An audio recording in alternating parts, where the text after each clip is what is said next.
మాట వినట్లేదు, పట్టించుకోవట్లేదు, మంచి వాళ్ళే కానీ మీ మీద కాన్సన్ట్రేషన్ చెయ్యట్లేదు, మీరు ఏం చెప్పినా కూడా వాళ్ళకి చెవికెక్కట్లేదు.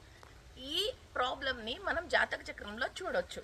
సో సప్తమాధిపతి వైఫ్ అవ్వచ్చు, హస్బెండ్ అవ్వచ్చు, ఎవరైనా సరే స్పౌస్ కనుక మాట వినకపోతే, మిమ్మల్ని పట్టించుకోకపోతే, మీ జాతక చక్రంలో సప్తమ స్థానంలో ఏదైనా గ్రహం ఉన్నా లేదా రాశి కంపల్సరీ ఉంటుంది.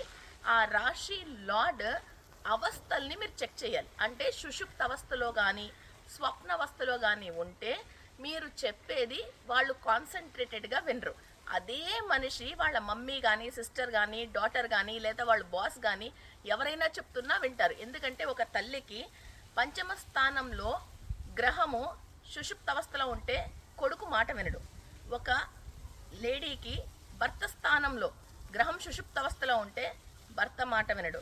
సో అలాగే ఏ రిలేషన్లో కనుక వాళ్ళకి ఉన్న రాశి లార్డ్ సుషుప్త అవస్థలో ఉంటే ఆ రిలేషన్షిప్లో ఉన్న వాళ్ళు వీళ్ళకి రెస్పాండ్ అవ్వరు. ఓకే, సో మీ జాతక చక్రం చెక్ చేసుకొని అండ్ ఈ వీడియో కింద కామెంట్ పెట్టండి.